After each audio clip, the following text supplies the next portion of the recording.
Hereby open Board of Selectmen meeting December 3rd, 2018. It is actually 5:51. We are running 6 minutes late. Could we please stand for the Pledge of Allegiance? Pledge allegiance to the flag of the United States of America and to the republic for which it stands, one nation, under God, indivisible, with liberty and justice for all. Thank you very much. This meeting is being taped for cable. It will be on YouTube as well. We're going to jump right in. We have Bernie Lynch here. Welcome, Bernie Lynch, to give us an update on the town administrator search. Okay, well, thank you very much. Thank you for having us here tonight. I've given each of the board members and Mr. Reed a copy of or a packet of information regarding the search that we've conducted. As you recall, we began the search probably about the beginning of October. I think we were brought on by the town, and we spent some time out here, spent a little over a day, I think, talking to people, did some more phone calls with other people after that, and really compiled quite a bit of information about the town and about the type of person that the board and the department heads and the public were looking for the next town administrator. We went into the market at the late October, advertising at the MMA, Mass Municipal Association, the International City and County Managers Association. We also utilized our own network as well as the job boards of any number of universities that provide services to their alumni in terms of openings in this field. And we established a deadline of November 26th for the applications. We received 22 total applications, which is pretty consistent. We're running anywhere between 20 and 35. Some of the larger communities are getting upwards of 35 resumes. We received 22. A number of good candidates, and as always is the case, a number of candidates that simply are throwing their name out there hoping that lightning might strike. We actually, as I said, we had, I think, probably somewhere in the vicinity of 8 or 9 candidates that I would consider qualified. We spoke to 7 of them, and we narrowed it down to 4 that we're presenting to you tonight for interviews by the board. I will say at the outset that it is a tough market right now, but I am very pleased with the results that we have. To give you some sense of how tough it is, we recently made a presentation to the Selectmen's Association here in the state and spoke to them about the market. Over the last 3 years, 1/3 of the communities that have municipal administrators have turned over. So there's been a lot of movement, and there continues to be a lot of movement as the baby boomers retire, and other managers that are close or administrators that are close to retirement are not necessarily moving on, and then the generation that came up behind doesn't seem to have quite as many people that went into that field. So we have a number of other younger administrators. But I think that here in the town of Rutland, the 4 that we are presenting to you are really exemplary and high-quality candidates. The first one is Joseph Layden. I've done these in alphabetical order. Joseph Layden is currently the town planner in the town of Grafton. They're doing some interesting things in Grafton right now with some Mass Works project and some economic development efforts, working with some of their neighboring communities. He actually has held a similar position in Stoughton, Weston, and Wayland. His experience in Wayland, I thought, was particularly interesting, given the mixed-use project that he did there that sort of corresponds to the Rutland Height project that you have here, and some of the ideas that the town is pursuing along those lines. He does have experience working with staff, working with technology. He's been involved with collective bargaining, actually from the other side of the table as a union representative, but is familiar with the collective bargaining process, and has been involved, as I say, in much of the budgeting in his communities, particularly as it relates to growth and revenues that come from development. But he is knowledgeable about general municipal finance. He's currently a student at the Suffolk MMA, a local government certificate program, because he's interested in moving beyond the planning position that he has to a town administrator position. So he's probably, you would consider him to be a mid-career, ready to move to the next level. The second candidate is Michael Nicholson. Michael is currently the executive aide to the mayor of Gardner, essentially in that capacity. He acts as the chief administrative officer. Or in a town, one might look at him as being an assistant administrator. Gardner, of course, is a city form of government, but he's familiar with the town meeting form that Rutland has. He's involved with the coordination and direction of the department heads that fall or that are within the city, and acts on behalf of the mayor, similar to the way a town administrator here would act on behalf of the Board of Selectmen. He does participate in the budget process. He does participate in the collective bargaining process, and he's been very active working on economic development within the city. He has a master's degree from UMass Amherst in public administration, public policy, and he's currently working on his law degree at Suffolk University with a focus that he has on municipal law. The third candidate is Shane O'Keefe. Mr. O'Keefe has been a town administrator and planner in the states of New Hampshire and Vermont for somewhere in the vicinity of 30 years, I think now, or thereabouts. Held a number of different positions. He has climbed up through his career into larger communities or communities with differing challenges that he's been interested in. He's currently not working.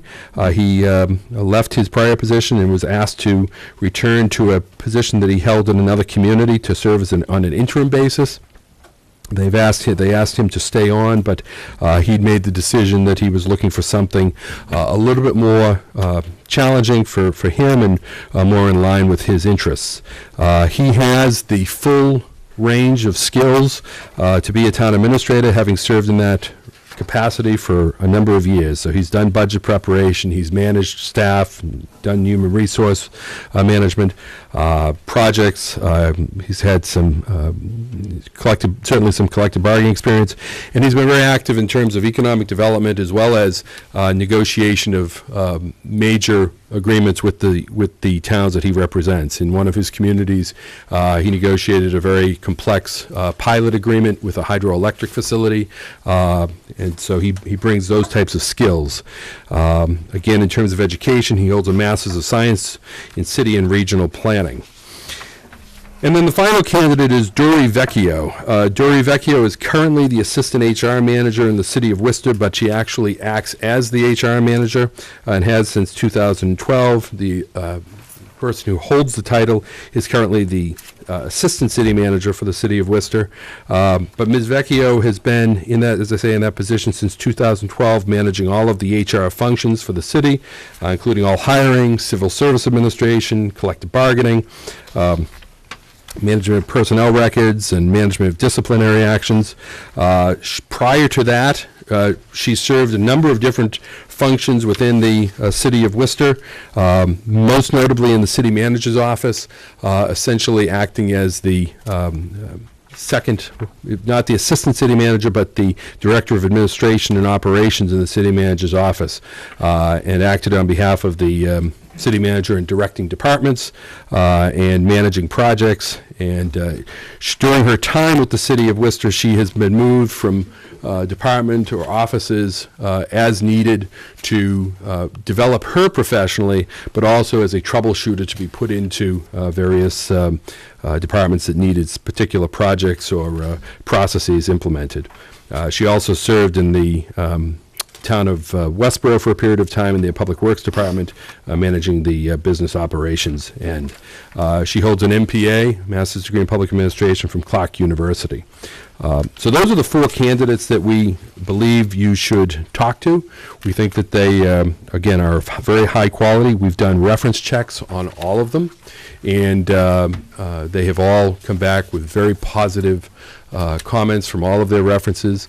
I do have the benefit of knowing a number of the references that we've spoken to, and I can assure you that they have spoken quite candidly and honestly about the quality of these candidates. So, be happy to take any questions you might have. So obviously this is a big packet to get through. Unless the board has anything specific for Bernie based on a quick review, I think what we will try to do is move forward with interviews the night of the 17th. Ideally try to start early, do 2, take a quick dinner break and 2 more. Try to get the last candidate out before it gets too late. Yep. That's obviously predicated on their availability, but yeah. Yeah, I'm fine with that. Sounds good. Great. Okay, just let me know the time, and we'll be there. We'll send out some draft questions for you as well, just Great. to give you some ideas of some avenues you may want to pursue with these candidates. Great.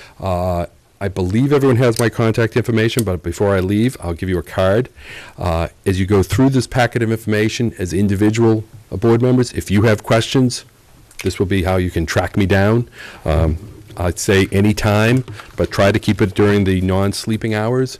Again, I'd be happy to answer questions or dig deeper into any of these candidates as we go through this. So just a reminder, any of your conversations with Bernie need to be one-on-one. Don't Right. CC everybody. Don't mention it to anybody. Don't talk to anybody else. And Correct. Go from there. Okay? That's great. Great. Thanks very much. It's exciting. Bob's excited. Oh, yes. Once you let me know the time, I'm sorry, once you let me know the times, Oh, then we will, what we'll do is we'll contact all the candidates.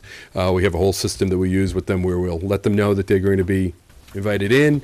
We'll give them the 4 times that are available. I'll work with Bob to give them those times. We let them do it on a first-come, first-served basis, so we're not juggling people around too much. great. What's the earliest we can start that night for anybody? What night of the week is it? It's a Monday. It's our regular Monday meeting. A regular Monday meeting? Yep. We're gonna try to do it then? We are. Okay, I know. As early as that's you ridiculous. That's ridiculous. You got 4 people, you're gonna be at least a half, 45 minutes apiece, at least. There's no question it's going to be the majority of our meeting. The question is, how does the agenda look right now? License renewals. I'd You're say right. no. We need to keep a light I agenda. would say no. I would do it on off night. An off night. That's what I would do, but you're the chair. You do as you so desire. Well, no, it's our availability. Obviously, I'm you have fine. a tougher time on different nights. No, I'm fine. On any The night only that night week? is Friday. Friday. Okay. Uh, But we have a call for Tuesday. Anything but the 7th through the 15th, no. Okay. I can do it Tuesday. Okay. Worse? Better? Let me check. Okay.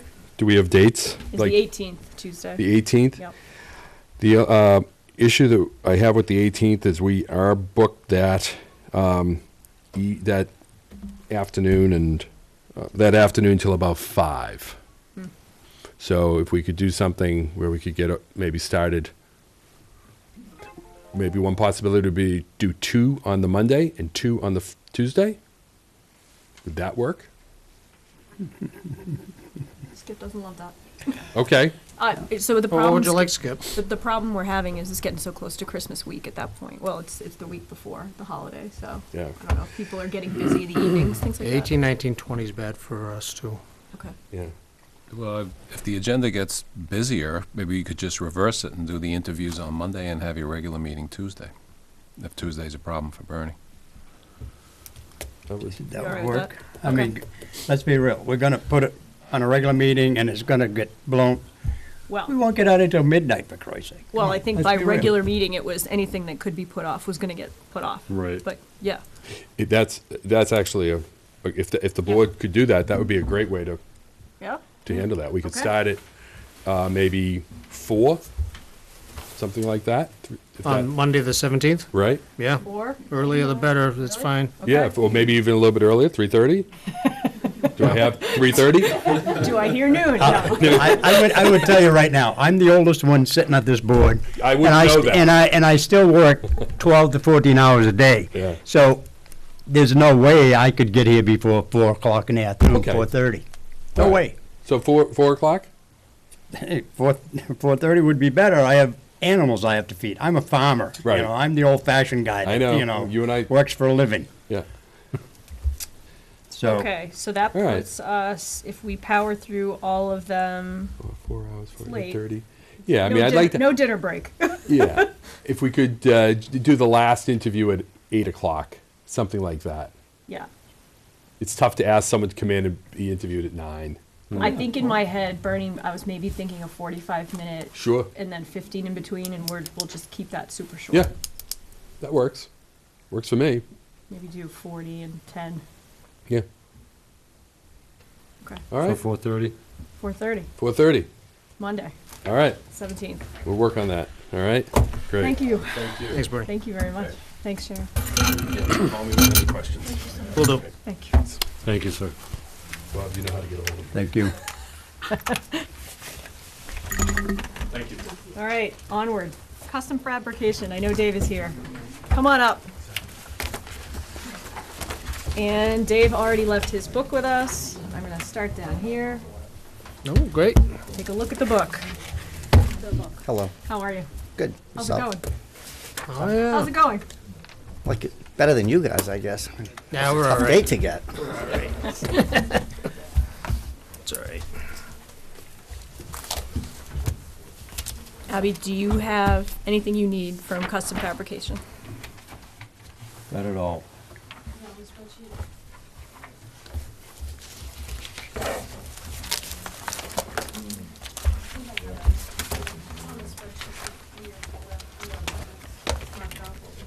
Okay. So this is just a renewal, right? Yep. Has anything changed since the last time you received a license? Okay, Okay. so what do we need? A motion to renew as Second. presented? I was gonna say Second. that, but I left Motion that renew. up for you. Second, all in favor? Aye. All right. Good, Dave. Thank Thanks you. for coming in. Appreciate it. Yes, you can. Skip might want to. Good reading. Need it for next time. Take a look at it. Enjoy your dinner. Let's be real, we all don't even know what we're looking at. Appreciate you coming in for it. Thank you, sir. Is Greg's Restoration here yet? I thought I saw. Yep, there you are. Come on up, Greg.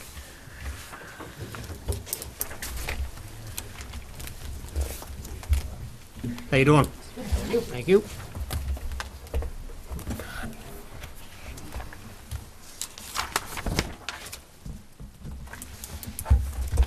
Abby, NA on the bond for him? It's only required for class 2. Okay. You're a class 3. Can you stay in class 3? Okay.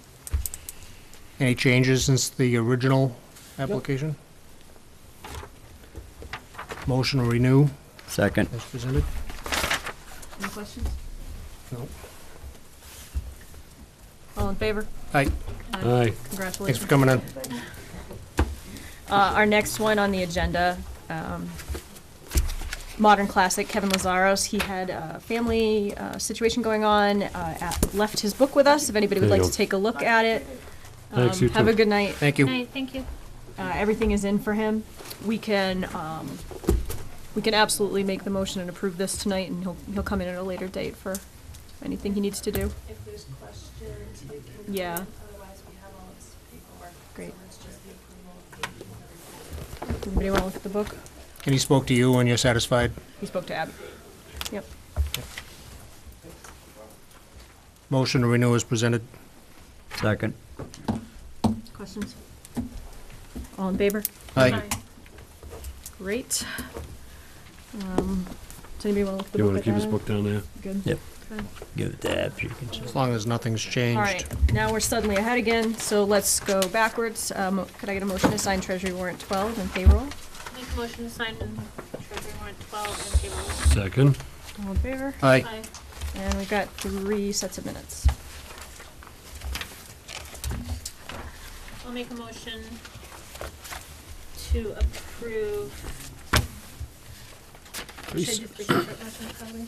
No, you can do all three. I think everybody was here. I'll make a motion to approve minutes from Monday, October 29th. Oh no, skip those actions. Alright, just do it one. Second. I'll make a motion to approve minutes from Monday, October 29th. Second, all in favor? Aye. Aye. Great. I'll make a motion to approve minutes from Monday, November 5th. Second. All in favor? Aye. Aye. Aye. Abstention. I'll make a motion to approve minutes from Monday, November 19th. Second. All in favor? Aye. Aye. Great. And now we are ahead. Bob, I will leave it up to you. I'm gonna jump to you. Or do you want me to go to public comment? Because we're 10 minutes ahead and the next people for their licenses. Oh, one's here. Yeah? No, you're not here for that. Well, also, Mr. Buckley's here. And Mr. Buckley is here. But see, he's under your, that's why. Oh, It's okay. under your town administrator report. Okay. Well, if we have a gentleman here for his license. No, he's not. I looked up real quick. He's like, I don't know. Would you what like a you're talking license? No. What do you got up? I've got all kinds tonight. You got any good ones? You just need a book. Yeah, just send, Get the just book. give us a diary. Okay. Looks good to me. Date book. Cooking book. We all do. Yeah. Yeah. That's an extra, I believe. Well, after the board's recommendation, we've followed up with all the pre-employment necessities. We've gone back and forth between the board, council, Mr. Buckley, who was very cooperative and understanding through the process, and we've reached a final contract, which has been reviewed by council and has all the comments from council and Mr. Buckley and the board in place, and asked Mr. Buckley to be here tonight to execute the contract. Mr. Buckley, come on up.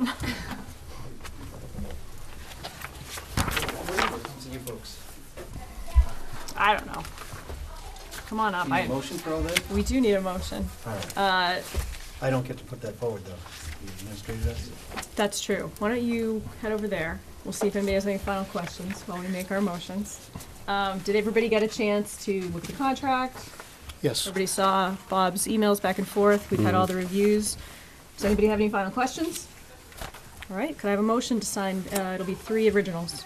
Make a motion to sign 3 originals for an employee agreement between the town of Rutland and Joseph Buckley for the Director of Department of Public Works. And could you have the date? Second. Effective December 26th, 2018 through June 30th, 2021. Excellent. Second. Comments? All in favor? Aye. Aye. Welcome. Welcome. Thank you. Almost. Thank you so much. We are going to execute these right now. Okay. However, they're going to get attested by the town clerk, so you would get So your copy. Yeah. What? Okay. Yeah. We might be able to catch her. I'm not sure, but probably tomorrow would be easier. It's got to be sworn in anyway. He does have to be sworn in, but not until the day starts.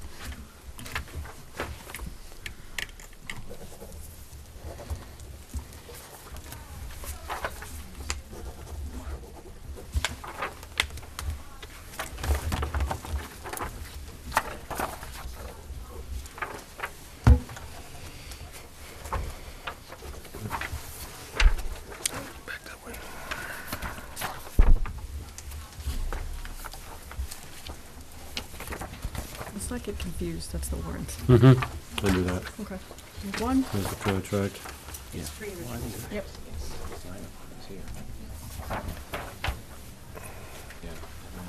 Alright. All set with. 2, 3.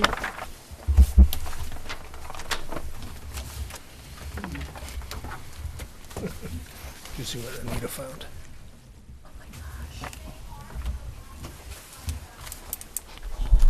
We'll talk about that tonight.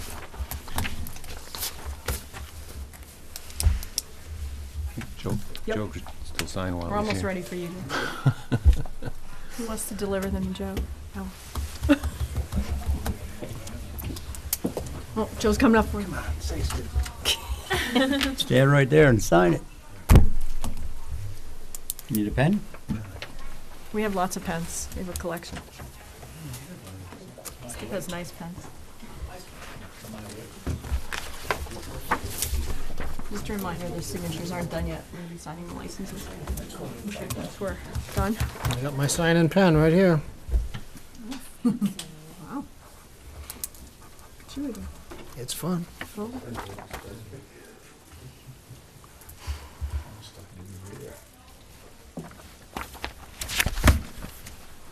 Yep. Yep.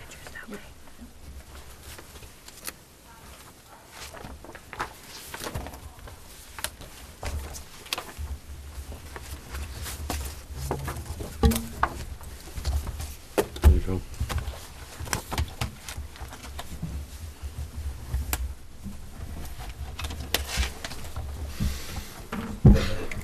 That's yours. Thanks, Joe. Looking forward to it. Welcome aboard, sir. Thank you. Welcome. Congratulations. Thank you. Welcome. See you after the holidays. Yes, yeah, I feel all I right. mean, you're welcome to stay and Yeah, I'm probably gonna stay and listen to it take all. part. In all this. Oh, seriously, this is for you. Oh, all right. Is it less than the value of a cup of coffee? Because then we're Oh, already. it's only, I just wanna say thank you for the opportunity. We're I looking. hope it all goes well. Thank you. He does. Okay. Onward. Did we just have somebody come in for licenses? Come on up. Mr. Pappas? Wozniak. Oh, there you are. You're a little early. Yes. We're jumping. No, you're fine. Hop Sorry. right in. Come on. And actually, that check and this top one, you can give to Abby right there. Thanks. Where did the rest of the warrants go? Records. The warrants go down? They went down that way. There's fire. that was the warrant. Oh, okay, thanks. Fire's not checked off. So he's dropping off a bunch of stuff right now. We're gonna Right. talk to her as soon as we take a look.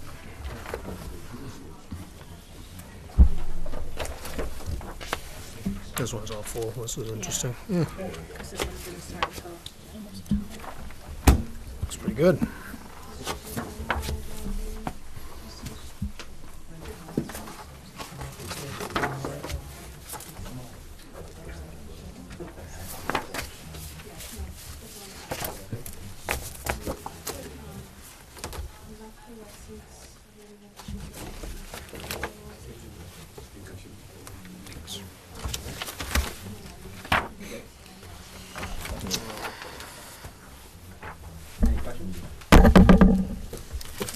We're good.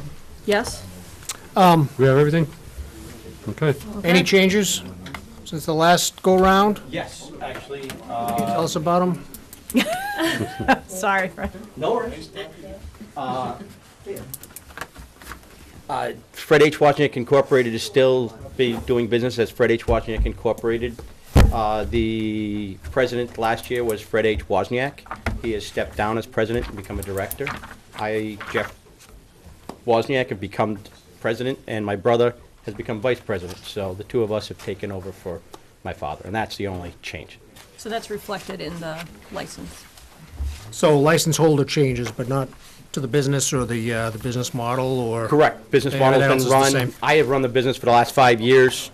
My brother has worked on the service side. I worked on the sales side.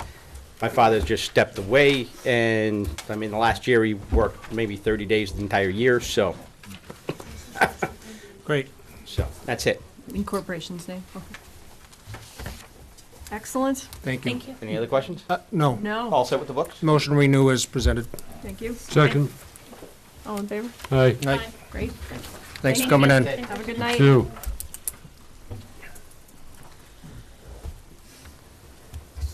Come on up. Oh, you can leave the book here, though. You brought it all the, you brought it all the way here. Roughly the year starts on 77, but I have, the beginning of the book, I have 4 or 5 cars that I've had for a while, so Okay, I think I have like 22. all right.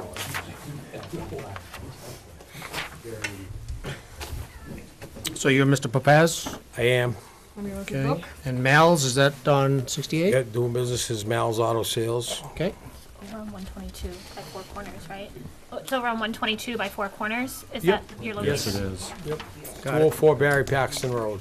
Great. Any significant changes since the original Everything's license? pretty much the same. Same business model, same business MO? model, yep. Excellent. Motion to renew as presented? Second. Any questions? No. All in favor? Aye. Aye. Thanks for coming in, sir. Thank you. Unanimous, thank you. Does anybody at this end want the book? No. Come take your book. Sorry. We're signing licenses and you Good luck to can you. pick it up later. These are all licenses? Those are all licenses. Great. All right. That was Thanks, sir. our last license of the evening. We have 7 minutes until we're starting the tax classification hearing. Is there anyone here for public comments? Come on, Mr. Williams. We've missed you. We have not heard from you.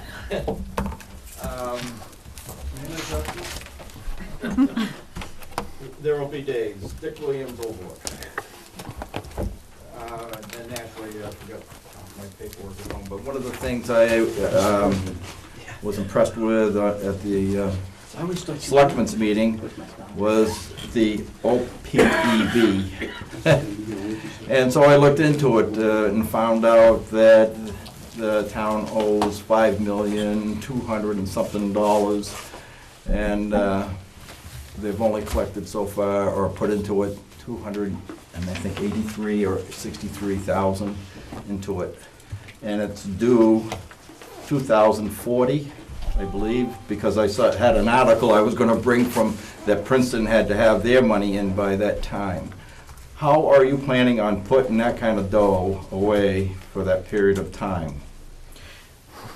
So you realize how happy we were 3 years ago when we finally were able to put money in it ever at all. Correct. And if you hear the number that the school district owes in their OPEB liability, you'd fall over on the floor. 110 million. Yeah, $110 million. Yeah. Bob has an interesting take on OPEB. It's one of those things that I think the majority of towns are doing the best they can. But unfortunately for most of us, it's not front burner. And I honestly think there's going to be most likely legislative action prior to 2040 happening. The OPEB liability question is kind of amorphous, and you sort of don't know why you're putting the money away and whether or not this is all going to come to pass the way it's supposed to. But I think Bob has a better explanation. I would just say that I think there are very, very few communities who are going to be even close to meeting their targets for OPEB. I know when I was interim in Upton, at town meeting when I was there, they put in $100,000, much more than Rutland did. They were able to put in $100,000, and yet the delta between what they had and what they owed grew, even with that kind of a contribution. So this is, I just don't know how communities are going to handle this. I can't think of anything that's remotely like OPEB, where the liability is so high and the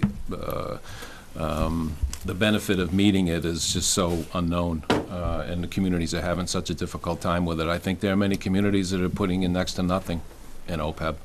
I think it's something that communities are going to continually get dinged on when they're audited, you know, whether you're meeting your OPEB liability, but I just don't see how communities are going to be able to come close to be able to fund OPEB. So it's going to be interesting when the due date comes to see where communities are, because OPEB is, you know, to me, I just find it hard to understand why communities have been paying as you go for so long, and now all of a sudden that's an issue, and you have to set aside $5 million, or in the case of the district, over $100 million.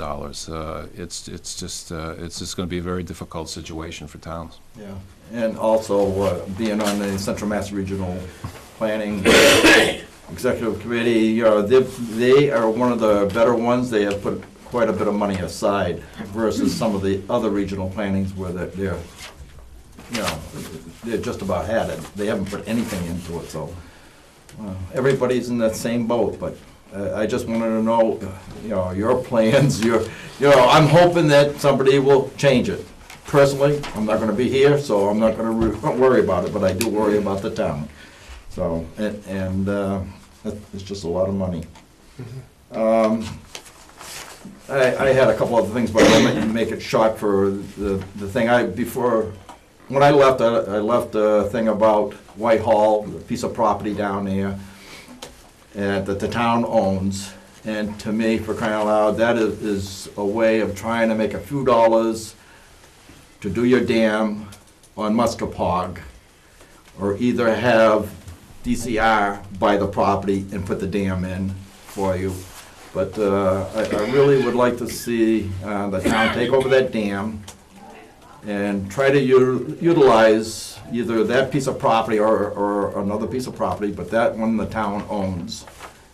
So it's just one of those things that I feel that should happen somehow. Or either that, I've had other ideas, get the local construction guys, go down there, view the dam, give an estimate, and then sell the piece of property, either to DCR or offline. Somebody wants an off the grid house lot or something like that down there, whatever.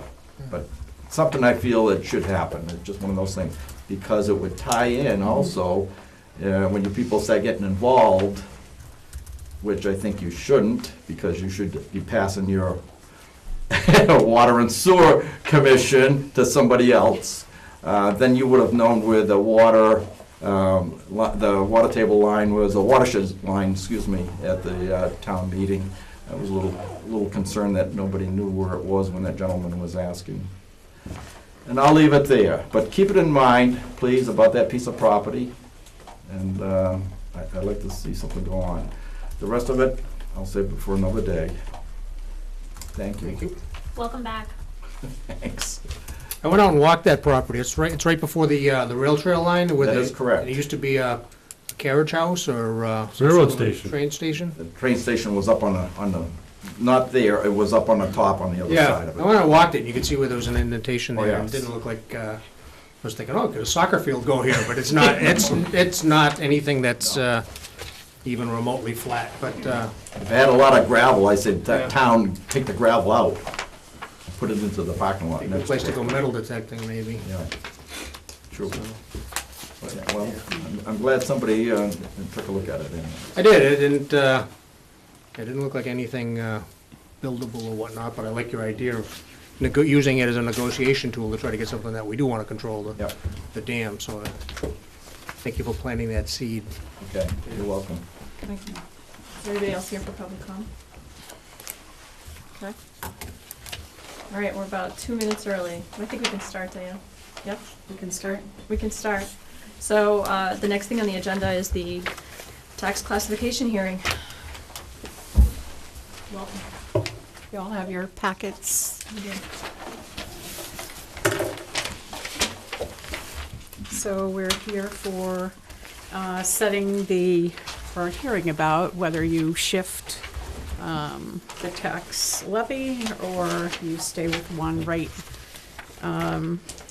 So there is the options to decide who will pay the portion of the levy and what shift that is. And typically, the community that has very little commercial tax base or commercial industrial personal property tax base stays with a residential rate. There's really no benefit of moving the rate when you don't have a lot of that tax base. There are other shifts, a residential exemption, but typically that is in apartment heavy communities or waterfront communities that have a lot of seasonal properties. And a small business exemption. I think as of this year, there's only 11 communities still in the state that passed that. Typically, that's something that a community might consider if they've split the rate and then they have a heavy home business occupations, and they are allowed to exempt a portion of that for people that have less than 10 employees and a business value of less than $1 million. So what I provided you on the second page is for your consideration. If you were to consider splitting the rate, I added some information as to what that might look like. So if you had, today we're based on some more information that I'll provide to you. We're proposing a tax rate of $17.89. So if you were to split the rate just a tenth of a percent to $17.88, you would add, the tax rate for CIP would be $18.07. They'd be paying $48 more. So that, there's a lot of information there as if you were to shift anything in those particular categories and what the commercial taxpayers would pay. So on the third page, just gives you some information about the real estate, the new growth revenues, the real estate, these are new growth revenues from real estate and personal property. So this year we had $486,071 in new growth, primarily from all of your new homes. Last year, the number was a bit higher because we had a solar project in the mix, two solar projects in that number.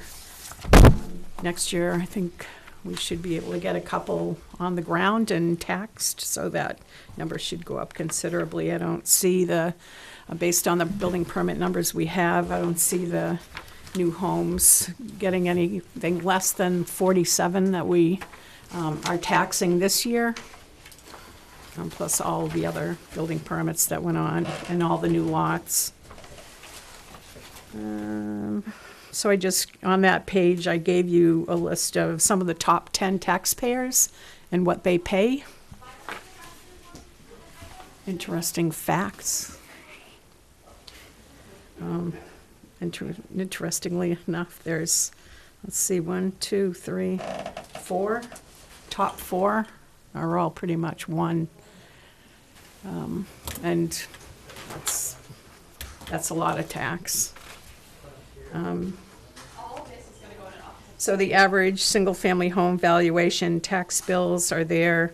Last year, the average tax bill was $269,918. Value of the property and the tax bill was $48.93. This year, the average single-family home is $287,683 with an average tax bill of $5,117.88.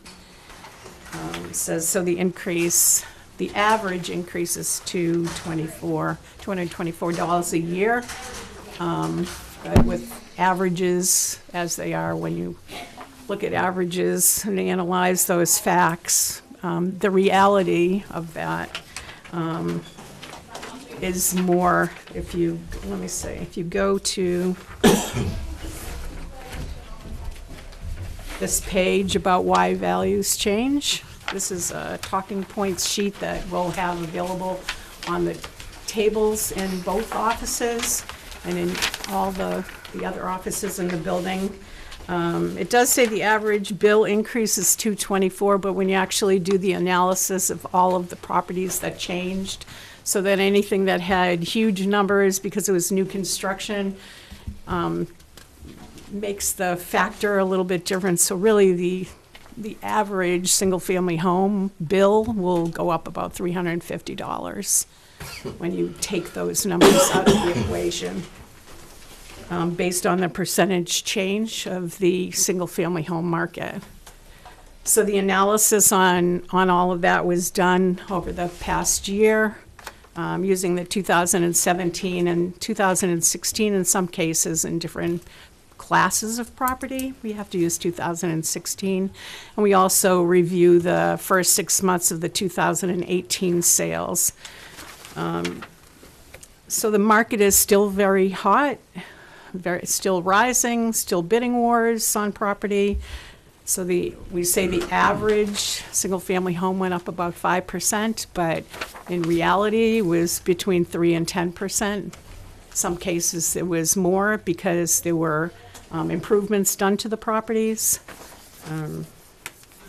Condominiums as well. Condominiums is a very increasing market at the moment too. People are moving out of single-family homes, thinking they're going to find a fixed costs in condominiums. It's not always the case, but that is still an increasing market, and we saw increases in that market of about 10%. Let's see, what else can I share with you? The recap sheet. I gave you a copy of the recap package in case you had any questions about that. Did have just over $800,000 in new levy that was voted at town meeting. No big changes between last year and this year. 15. So when values go up, rates come down, but probably not down enough for people. But we do have a couple of new changes in our, what we can offer the senior population in terms of exemptions. So if anybody knows any seniors age 65, all of our exemptions are at age 65 now. With the local options, the town meeting improved. All the information about those are in the office and online in the assessor's website. We also provide the information to the Council on Aging office. We'll be doing another program up there in February with anybody who is willing to come out and hear about what the town has to offer.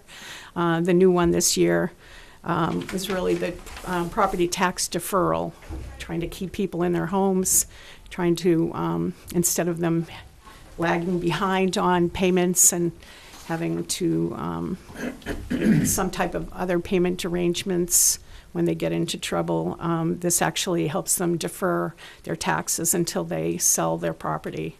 Very much like a reverse mortgage, but we were able to lower the interest to something less than the banks are offering. So it's a good program for people who are thinking in that way.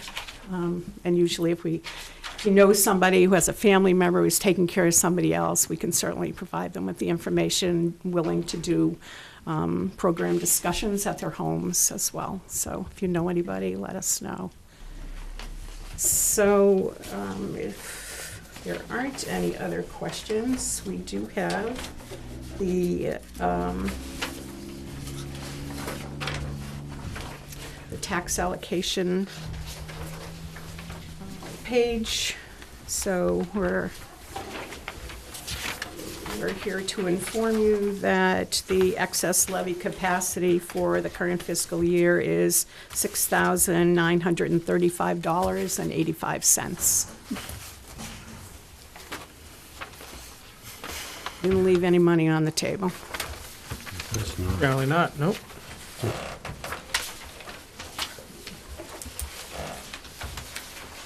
So we need a motion to approve the single rate,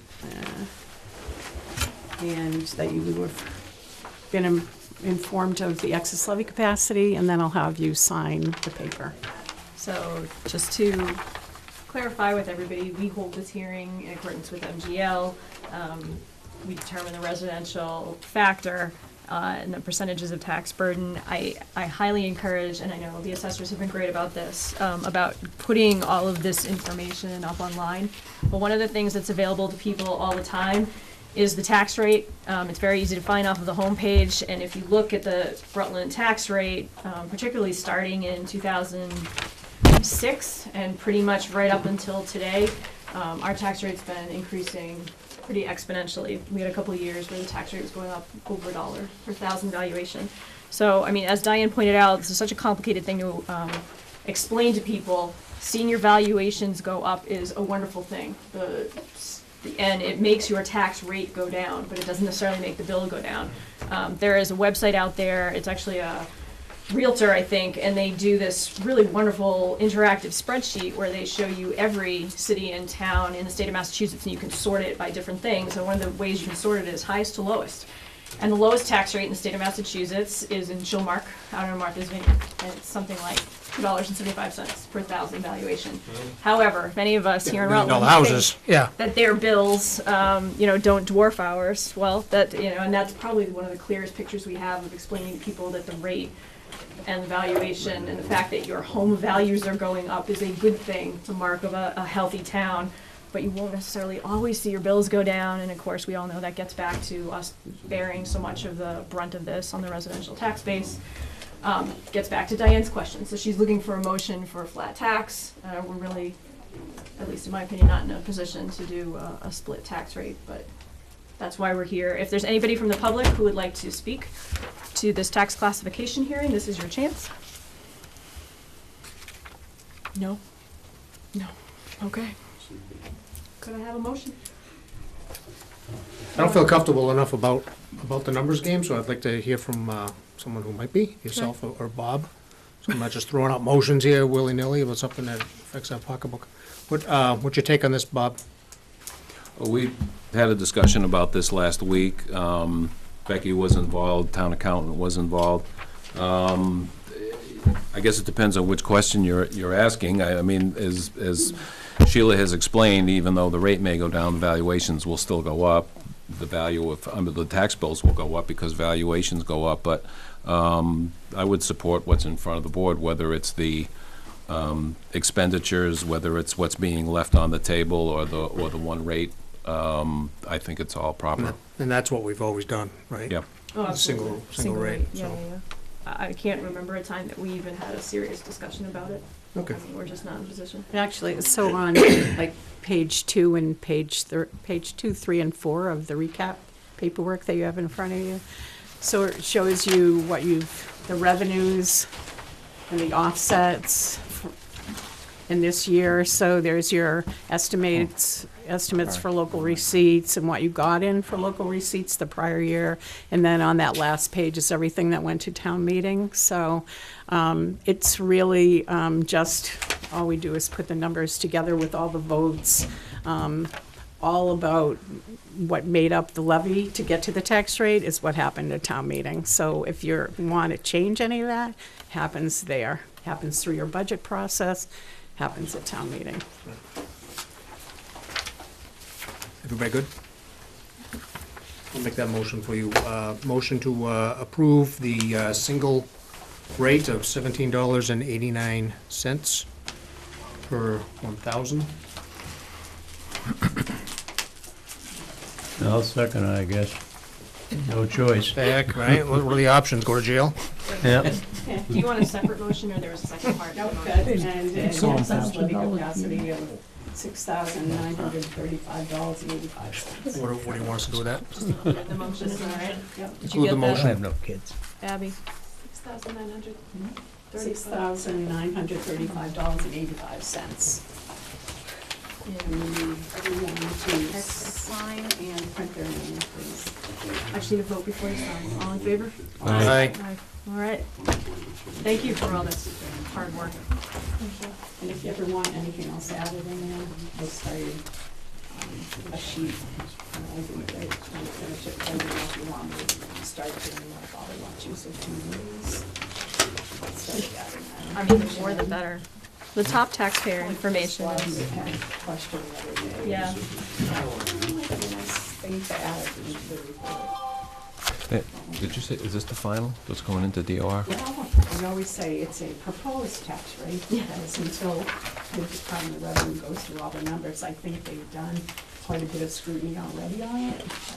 I can't say it's an actual rate, But so it's approved. it's darn close. It's darn close. There are 168 approved rates as of 5 o'clock tonight, so That worries me, so it might be 3 or 4 days before we actually see an approval. That worries you? Well, yeah, because there's 353 towns to approve. Oh, yeah. It means you're in the top half. And, well, I know, but we still have a few weeks to go, but we want to get our bill out on time. Yes. Thank you. No, I mean, I think, Thank the more information, the better. I think having the top taxpayers is really interesting. Probably seeing It's the, pretty interesting. some of the information that we've been looking at all year, the breakout on the agricultural property taxes, how much is in 61A, and that breakout might be good. Okay. And then I suppose it's probably time to start including solar. Yeah. Yeah. The year after next. We'll see Well- how. Yeah, we probably have to add that What about our tax delinquents? Any of that made public?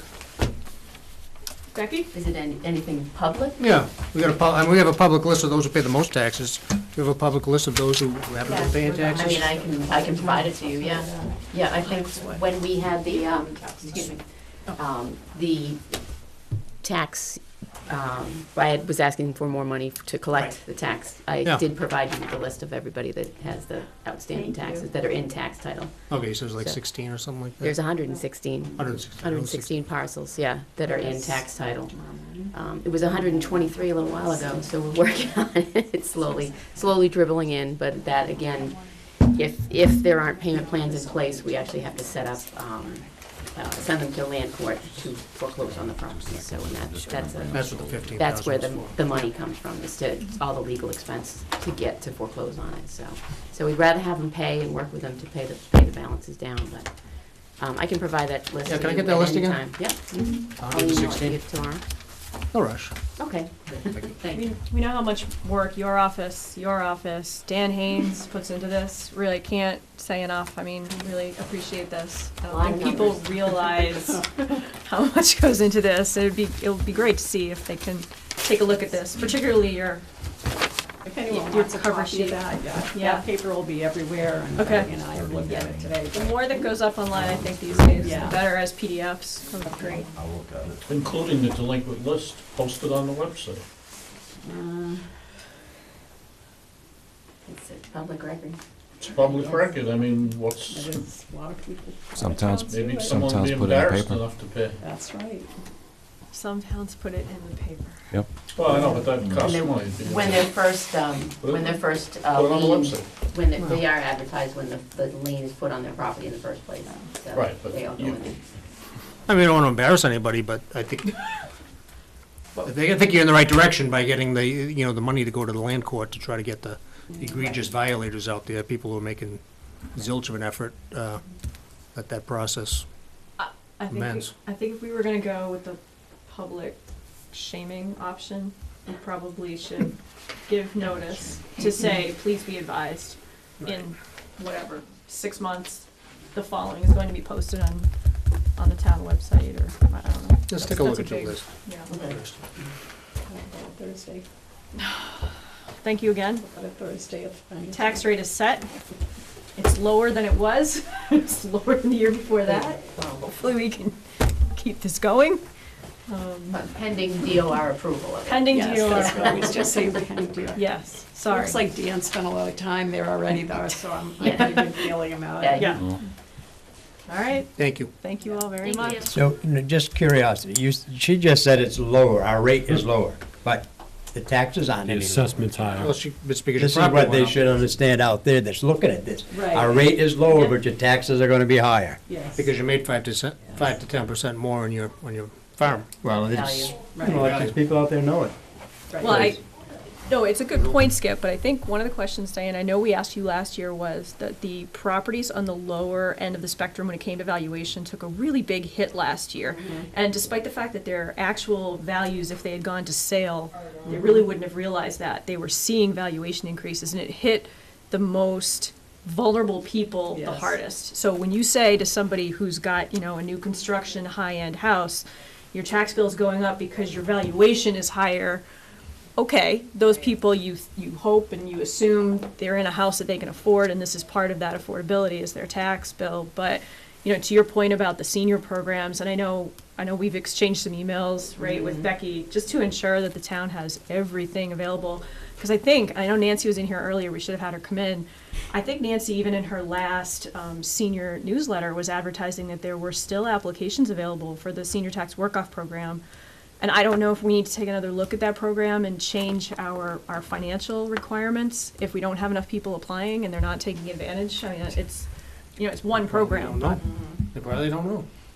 I There's a mean, lot of people 65 and older. Yeah, I mean, I know Nancy was also working with getting the churches more involved also to try to reach more seniors, because I think that that's a chronic problem in town also, is the information dissemination to the seniors. So, but I think it's great to hear the town's committed to working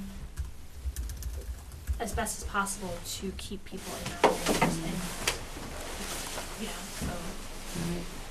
It's hard to find a way that targets everybody. I mean, or gets the information to people other than having an insert in your tax bill. I mean, there's really no other way. And Did we maybe do that's that? something that Didn't we do an insert of the tax bill? It's On the not program? free. I was gonna say. I know it's not free. I already got I did Oh, for an another insert? town, got Kelly and Ryan, what it cost to put an insert in there. really. It's a chunk of change, isn't it? I mean, It's You over add weight, 1,000. you add weight to the Yeah. letter too, so Right. you pay more for the mailing. Well, and the they only postage and- allow a 1/3 of a sheet of paper. So there's no increase in the postage, but to stuff the envelope, they charge over $1,000. What? Yeah, and you have them stuffing, I right? could find out how much, we use Globe Direct to print our bills, and they would do Yeah. that. We'd send them what we want inserted and to see what the difference in price would be. Yeah. I mean, maybe it doesn't have to go all the time, but especially if there's newer programs out there, and if some of the existing programs aren't being met to capacity, but you're still seeing a need at the assessor's office that there's delinquent taxes or whatever, then maybe it wouldn't hurt to see if it's Yeah. a feasible investment for this year, or and then I don't know. And then Becky, I think you clarified, I know in that email that had gone around, Boston had done something where they passed an ordinance that appeared to be directed towards older residents, but it wasn't. It was really just allowing people to enter into payment plans, which Right. we've accepted. Right, we've already that you accepted want that us at to the do. annual town meeting. It was Mass General Law 60, Section 62A, which is actually, so you can enter into payment agreements for properties that are already in tax title. So it wasn't the way that article that you Yeah. had sent me, but Boston spun the approval of that Mass General Law Yeah. to help elderly people, but it's actually, it specifically says it's for properties in tax title to arrange payment agreements. So maybe a lot of their elderly were in tax title, and it was a spin on on that general law, so just my Yeah. take on it. But we have already accepted that, so any of the properties that are in tax title that we're working on collecting, we do, can work with them for payment agreements and encourage that. Are you allowed to expand Greatly. that? What's that? Are you allowed to expand it to include anybody that's not in tax title? We do, like, if they're not in, like, we do send them warning letters and say, this is a date that you need to have. Right now, we're working on 2017. If anyone hasn't paid their 2017 taxes by December 15th, we are actually leaning their property. So we're working with a lot of those people are making payments to get caught up. So we could do that outside of that general law.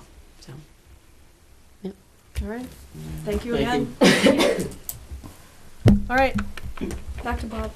I wanted to bring up, perhaps quickly, while Diane is here, both in her capacity as an assessor and also on the solar committee. Last July, the board met with a representative from Select Energy about solar arrays on Naquag and Glenview schools. There are a number of requirements that the board put on the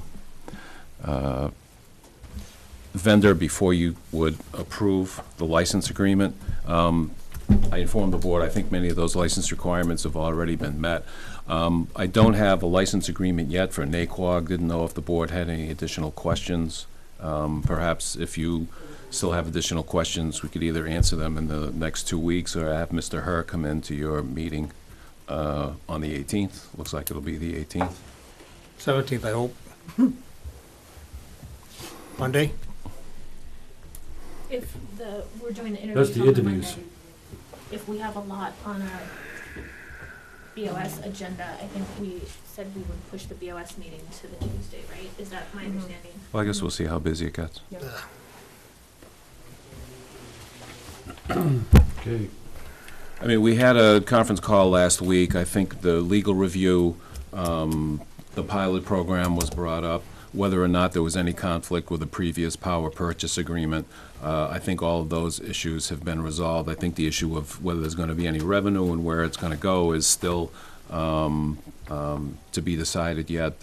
More information is required, not just a license agreement, but some forms that have to be filled out for the assessor's office. So that's, and I don't know whether there has even been any discussions with the schools about that. I thought I remember there being something that there needed to be clarification from the district or something, and that was something the town was also waiting for. So, Am I misremembering? so back in August, it was actually one of the last things Margaret did. She wrote to, I want to say the district, that we had voted to sign the license agreements for Naquag and Glenwood contingent on 3 things. Yeah.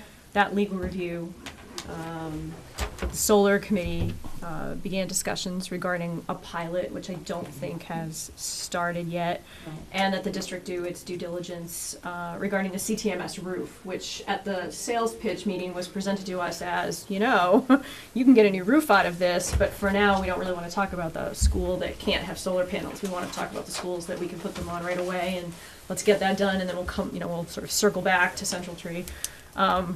I think the one thing, and Diane, I don't know I feel like we should pull Beth Greenblatt in maybe, is the fact that, and I remember asking Brian this, and I don't think he had an answer. He had, I think, never worked with a regional district set up the way ours is, where we are the only town that's not muni when it comes to electricity suppliers. And so we're the only town that they can take advantage of this. And so we have no sense right now, because when you look at the school budget, it's not broken out. You just see their electric bill. Is this going to help only our electric bill? Is it helping all the towns' electric bills? We don't know what the other towns charge per kilowatt. For all we know, they're charging far more. Obviously, Princeton, we know, has very high electricity rates. And so, those questions are kind of still up in the air. We knew the pilot could move forward sort of after the fact, but. So I think that's the kind of information we're waiting. Yeah. Partly on just what is the project, what do they plan on generating? Right. So we have that kind of information, and then this regional and municipality thing needs to get answered. And that would probably come from the district, right? I mean, that would be a conversation we need to have with the district in that breakout of that line item. I don't know. I'm like, it's a gray area. We're leasing these buildings. I don't but mind we own asking them. DLS Law for an opinion on it, because they deal in education and municipalities and all that kind of stuff. We can ask that question, but we did ask the question about they have a net metering and we're adding a PPA on top of that, and how did that work, and where does it go, and who gets the credits, and so we're trying to sort through all of those questions, and they are saying they have a short window, which they really do, but we're not going to make any mistakes here, just because they want to get in line in first. Yeah, I think the way the program is designed by the state, they have to have this information in by the end of this month. Yes. Well, to get in a certain block. Yeah. And that was another requirement of the board, that the PPA be reviewed by council, which it was, the school council, and it's been signed by the district. School council, sure. School council, how about our own? Well, he's with KP also. But, we had something similar when I was in Leicester. We had an agreement with Constellation through the Mass Municipal Association to buy electricity, but we were able to add the solar on top of it. I think right now, What were the numbers that were discussed? It would be a 20-year agreement, and the savings, the electricity savings would be about $500,000 per building. That's what they're saying. But the revenue, if there's any revenue, that hasn't been discussed. No, that's right. And I think to Sheila's point, that's probably a conversation with the district, if I'm understanding your point correctly, Sheila, which was how I was remembering, is it going to come off, is Rutland going to see that $500,000 savings, or is that $500,000 savings going to be split among, right, to the district? About the 5 towns. Right. Yeah. Because the 5 towns we're the only ones able to do anything. I'm not familiar enough with the budget process, so I really have to ask a few more questions once we see the numbers from them. Okay, Yeah. so is everybody all right with trying to loop Beth into this to see if she can help us? Is that appropriate? I know it's not her project. I would think it's okay. I've already reached out to her. I sent her an email that there may be some additional questions coming out of this meeting tonight. Okay. Thanks, Diane. Okay. Onward. Did you want to go over anything else under your list, or should I move forward? It's just, To see you. Well, just quickly, I think town administrator's been covered, and Bernie and I are going to work on the questions. Special town meeting, I'm just following up on the various items. There's an issue with some mortgages, I'm informed by council, on a few of the roads that were accepted. I've reminded council of the attorney certification letter that was asked of the developer's attorney, and verifying that any expenses are going to be incurred by the attorney or by the developer and not by the town. Also moving forward with the lease, amendment to the lease with the schools regarding Article 15, which would be for recreation. This is going to, I've already been contacted more than once by Rutland Youth Soccer. I think they understand not only is this going to have to be a public process, but it's going to take some time. And I think the RFP can be worked on simultaneously as this lease amendment goes through the process. But in speaking to the superintendent today, that could be some time before it gets through the school committee. So it'll be some time, I think, before the RFP is advertised. And also, I have some firms to contact and put together an RFP on the money that was approved for the study or the examination of Community Hall, to prepare that for an article for the annual town meeting. And just quickly on the budget process, we have a meeting set up, our finance group, on Thursday. Now the recap sheet has been approved, classification hearing, and just begin to put together some preliminary numbers and perhaps some guidelines for town departments that I can discuss with the board at your next meeting. Can I ask for clarification? You said about some of the road acceptances at town meetings, there's payment issues. Is that, I thought that was one of the, I mean, we didn't have anything formal, right? But it was a verbal agreement that we had that all of that would be taken care of. Are you saying that there's still outstanding payments? Not outstanding payments yet, but there are issues. I have not heard back from the developer's attorney, just verifying or responding to the letter that was sent, an attorney certification letter, about them accepting the cost. Now, it looks like there will be costs. Council has said that there are some mortgages on the roads and some releases from banks that are going to be necessary, so she'll be putting some time into this. And Mr. Blair was here and said that that wouldn't be a problem, and I reminded him of the letter and said that they would take care of those costs. Thank you.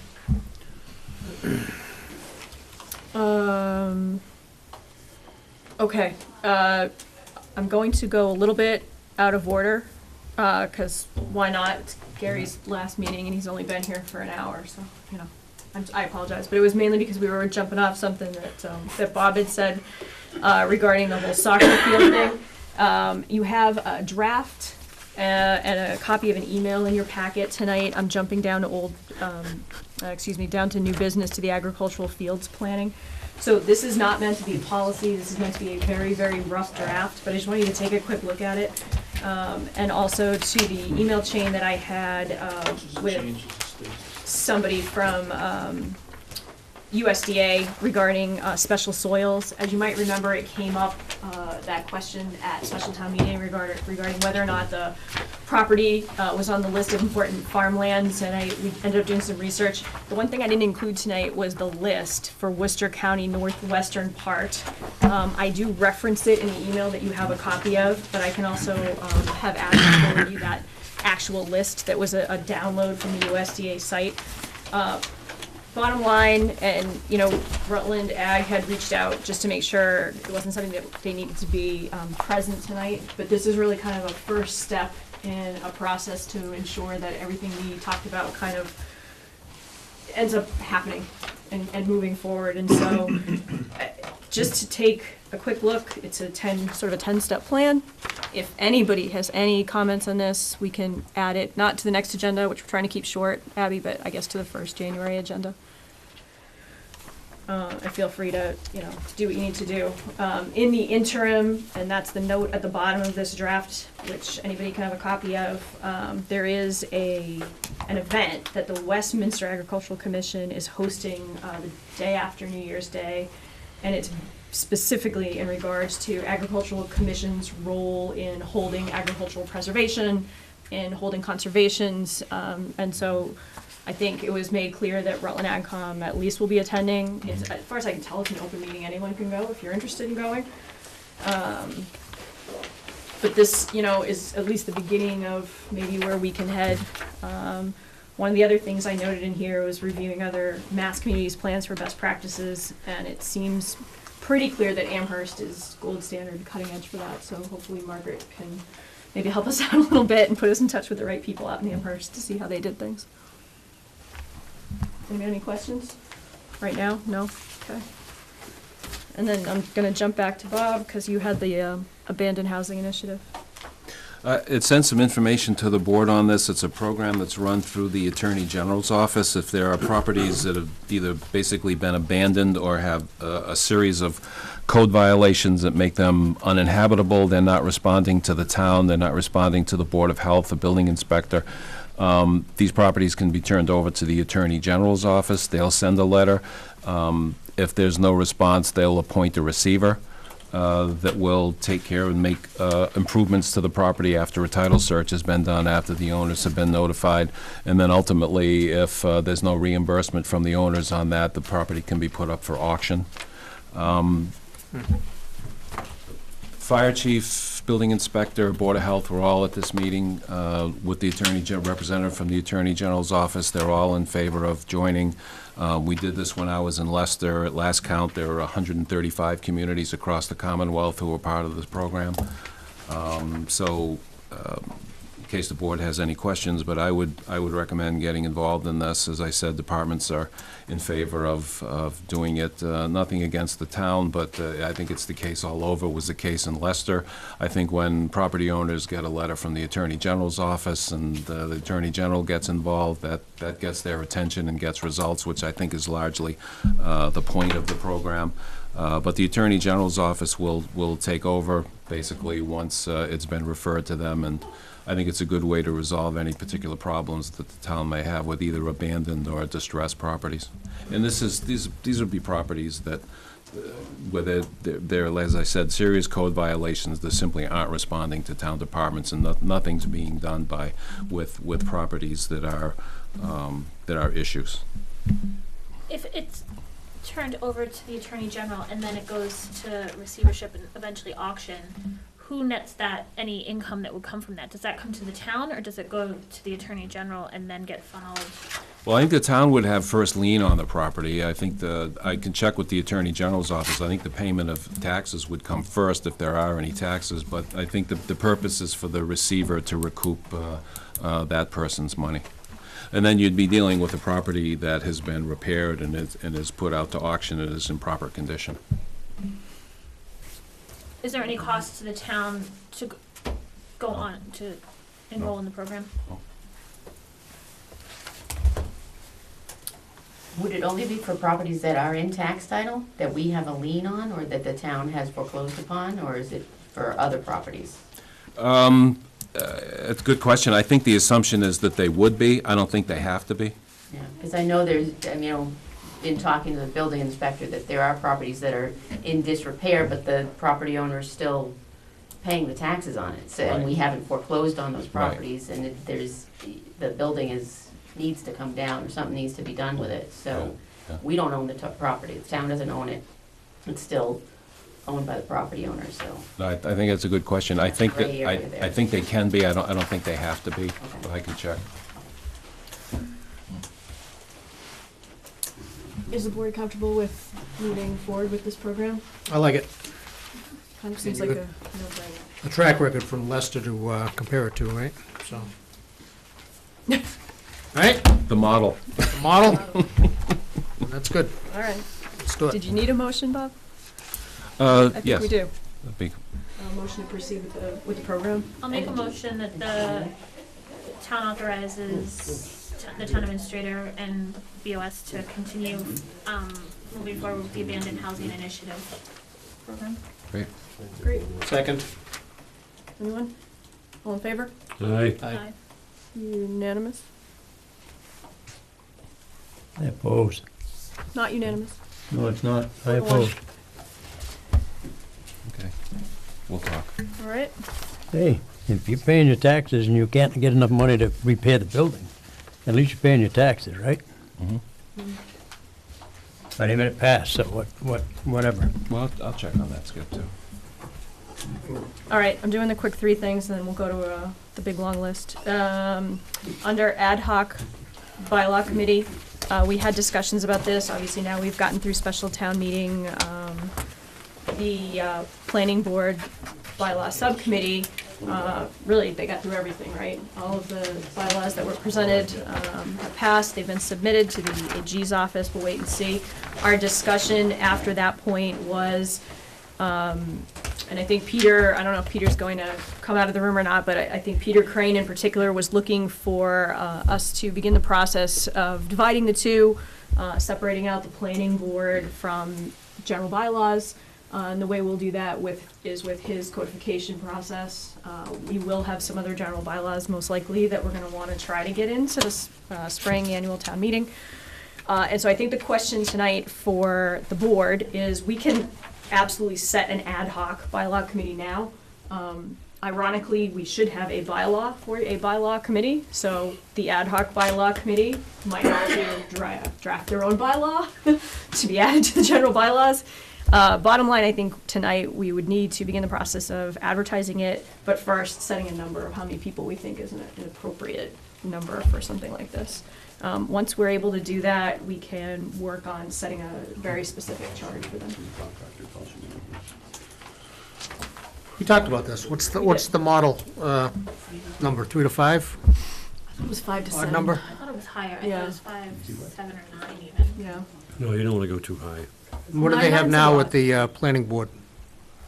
5 to 7. 5 to 7? Is it working, Dick? There you go. There's Peter. Would you like to speak to this, Peter? If you'd like. Not for very long, Gary, I promise. You're not setting a good I example. didn't bring my computer for PowerPoint, I didn't do that New tonight. DPW superintendent, I'm telling you right now. The usual size in all the towns that I could find bylaw committees is 5. There are a couple that were 3, there were a couple that were 7, and one that was 9. I believe Framingham was a city, not a town, it was 9. But the usual number is 5. All right, that was a quick answer. Thank you. Yeah, Do we like 5? yes, Okay. sounds good. I need a motion, I believe, to create this ad hoc bylaw committee with a 5-person membership. So moved. Second. All in favor? Aye. Aye. We set a charge now, or? Do you You're want gonna- do you want a charge? No. Okay. No, I think, we have a beginning of a charge, because we know you had a very particular goal. So I think we've got our ad hoc committee now, we'll gather our membership, sit down with the committee first meeting.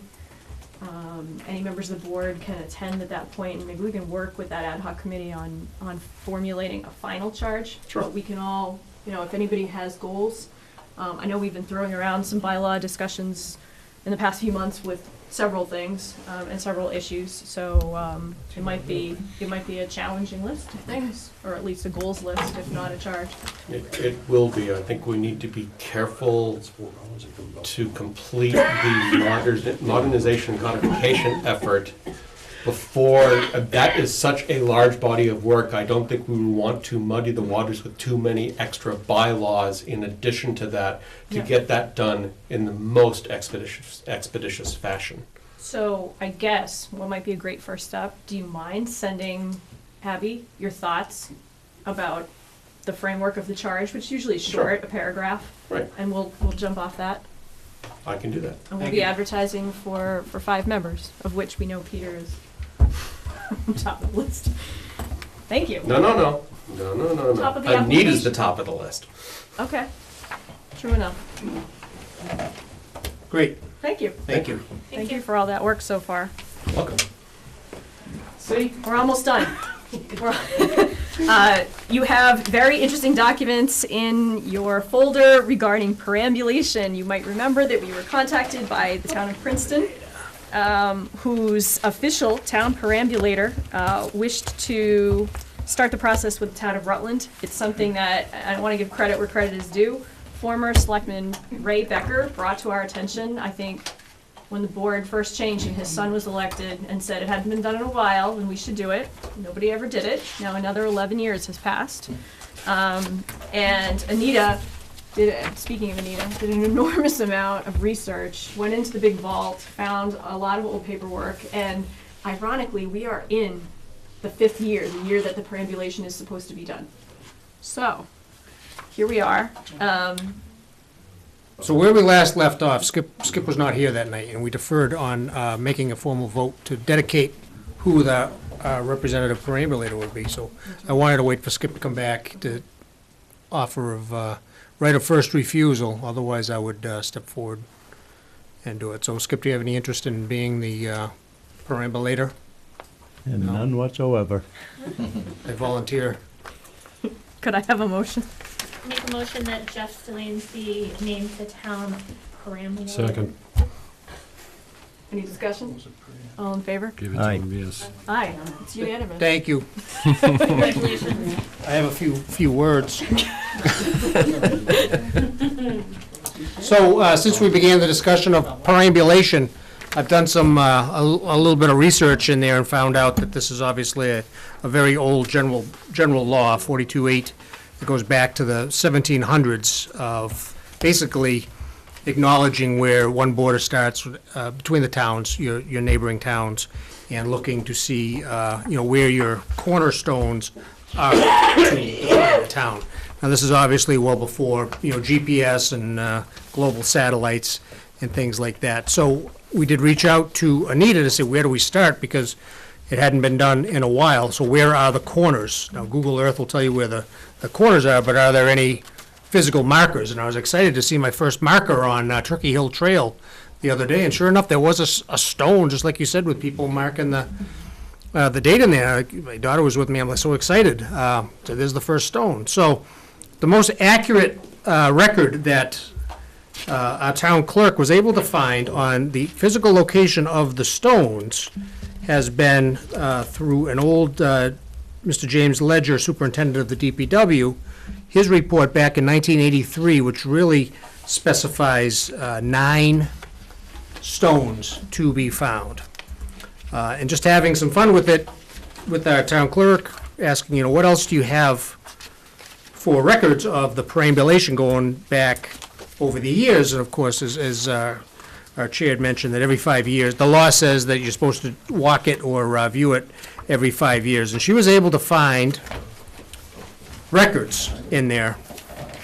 And let me dig them out here. And what I thought was telling is the names, and first of all, the penmanship back in the day was really, really nice. So it's kind of neat. And that would be something I'd like to see maybe put up on the site, these old letters in there. And the first one that jumped out at me was Campbell, and I'm friends with Mark Campbell. And it was a Charles Campbell was on there, and then a Lloyd Campbell back in the early 1900s. And I flipped that to him, and you're starting to see these names like, yeah, that's grandfather or that's a relative. So going back to 1808, our town selectman was Benjamin Putnam, and it looks like James Reed. I picked that up, thought that was interesting. Records going back starting at the 1800s. A name that popped up a bunch of time here, obviously the precursor for Miles Road, was this history lesson tonight. You guys didn't know here for a little special treat here. Would you rather listen to Gary? Good night, everybody. Try the veal. Mr. Banzillar Miles, Banzillar Miles. Town Selectman, 1803. See you later, bye. If you want to know where Miles Road got its name, I'm sure it's from Grandpappy Banzillar. He's all done. Jonas Redford, James Smith, and then Banzillar was around for a couple of these perambulations. You want to bet? Big names in Holden, for the Holden witnesses, was Ethan Davis, Samuel Flinwood. And then the Rutland one was a Lockhart Smith, Daniel Fries, and Dick Williams. I don't think. I don't know, that's a record. All right, are you gonna get this done for us in 2018? No. No. So here's my point. So I actually went out a couple of times, and one of them appears to be in like the Treasure Valley lot, and there I am bouncing around, and it is the middle of hunting season. So I would like to get through hunting season in one piece before I go looking for stones in the woods. We have some blaze orange. Yeah, wear orange. Oh, I've got orange. But the process here, folks, is more than just go out and find the stone. You gotta, first of all, identify these 9 stones, which is a good winter project. But the bigger thing is coordinating with your fellow select persons in the other towns. So if you look at the reports here, even going back to the historical reports, I think the significance is that you're signing it alongside the other towns. So each perambulation report are for the different towns that we border in there. So you would have all our signatures and then all of theirs. So that's what has to be witnessed, is instead of just, this hasn't been done in a while. What I would like to do, now that I've been designated the perambulator, do I get a badge or something? No? Can I order something? Look at your catalog. Get it on. What I like to do is do it right, so let me identify these 9, and then I would like to reach out to maybe, it also says that you're supposed to have a witness. It's supposed to be fellow selectman or the designee. Leah. I talked to my sister, who's a science teacher. I said, hey, you have any interest in the geocaching of where these sites? This would be the first perambulation report that we could use latitude and longitude, just based on Google Earth. It's never been in here before, for that. Let's do it in the spring. Can we do it in the spring? 2019? Outside of hunting season's going on right now. I really don't want to be out there. I'd like to do it in the spring, identify this and then coordinate with our fellow select persons and do a perambulation day. If not with the science department, she recommended the scout troops. That might be a good Eagle Scout project if any of these stones aren't in proper repair. They need to be painted with the date on there and cleaned up in there. So I would like to take the time, do it right, reach out to the troops to see if the Girl Scouts or the Boy Scouts are interested, and use a target date for spring.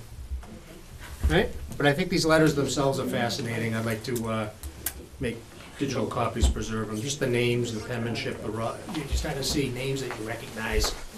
Jeff, just an FYI to you, I believe in the 8th fairway of Bedrock is a stone that is the corner of Paxton and Rutland. There's one. So now I'm down to 7. It's on the bottom side, so you have to get on the ground and look up. There's supposed to be one at Sandstrom's farm on Bond Road. I drove by, if you look at the thing, it's supposed to be out in the middle of the field. I didn't see it there. If you need help finding one on the golf course, I can point it out to you. I actually do. On the 8th fairway?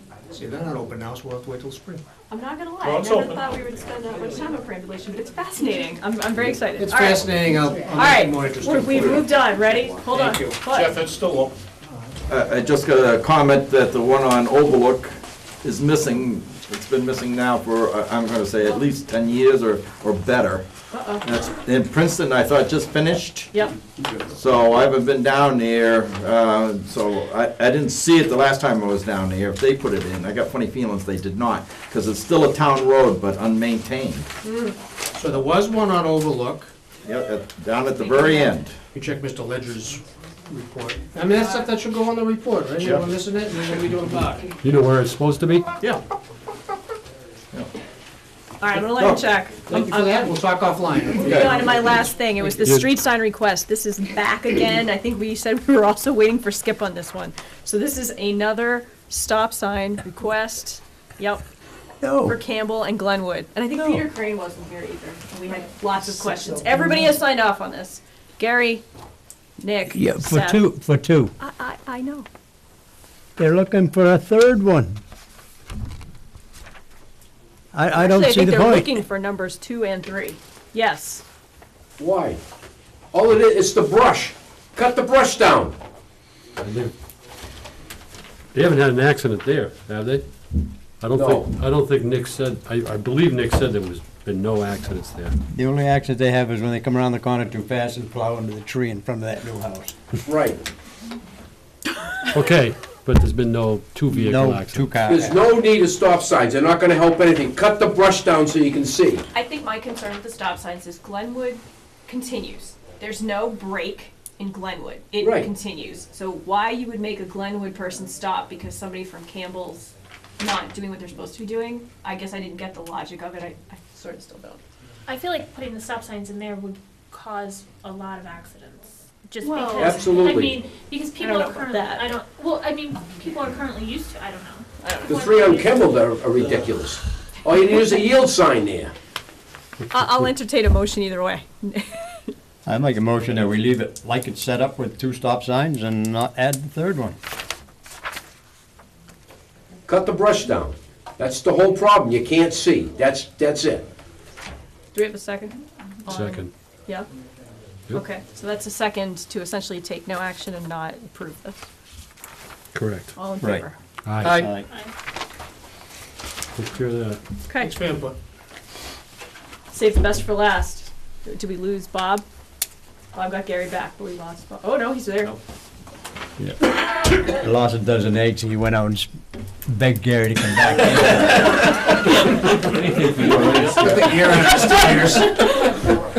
Gary Kellaher, you have a list of things. You had the longest list. Wow, believe me, I'm going through this quick. All right.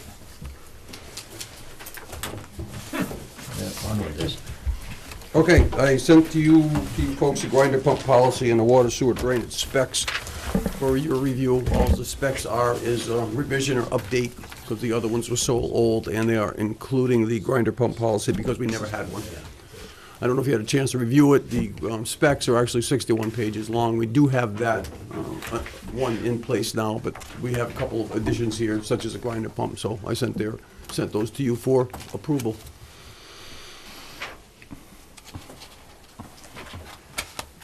Thank you. I saw, I didn't get a chance to read the grinder pump policy, but that was the one that got reviewed, right? Yeah, that's very, we didn't have one, Sheila. That's very short and sweet. It's just, really just explains the responsibility of the grinder pump policy and the specifications of the, I think I laid one question for you, because I remember glancing at one thing. The policy specifies a very specific grinder pump from a very specific company. Is it short-sighted to put that into the policy? What if that company's gone? That was probably my we could only just put the damn facsimile. Just so it meets the same, yeah, just so it meets the same specs. Okay, That's the one that we use, that we've purchased and had, and we've had good luck with Right. it. Okay. Yeah, we wouldn't want them picking the Dollar Tree version of it. I was curious about, okay, thank you. You want a motion to get this started? Because it's the responsibility of the homeowners, not the towns. Did you read the policy? Are you good with it? I skimmed over it and I thought it was pretty good. I think my only other, you know what, I did have another question, Gary. There was nothing in the policy that looked like it required homeowner sign off. So how do we ensure that the builder is getting this information to the homeowner? homeowner sign off on, in what regard? It's a don't homeowner's know. responsibility. It is, but how many homeowners are actually gonna get, how do we ensure that they get this information? Well, when they go for their permit, they're gonna, once we know it goes for a forced sewer main, they're gonna Yeah. have to, the decision will be made whether it's forced sewer main or gravity. If it's forced sewer main, then they have to have a grinder pump to be pushing it in. Right, but the owner doesn't go for those permits, right? That's the problem. The No, the owners owner doesn't, the builder does. Well, the owner will if there's, if they, ask the right rare question. instance, if they have a septic system. Yeah, That's within the district, and they have to force sewer main to a gravity. okay. So in other words, they're gonna come to the sewer department. They can come, anybody has questions, they can come down to my office on December 5th, and I'll be glad to answer. I would like to suggest the board take these under review, and then we can put these on our January meeting for approval. Actually, Was there anything that before you was vote on time it, sensitive? Donna and though? Nancy are here, and they can answer all questions about grinder pumps. Excellent. So, You're the people we're gonna call. Yeah. December 17th. 886-4105. All right, next. I am asking the board's approval to waive the building permits for the roofs of the public library and public safety. They did start today. They are starting early, but they did start on public safety today, and it's expected they'll be there for a week and a half before they move to the library. Do they have a permit? You mean the fees? The fees. The building permit fees. Fees.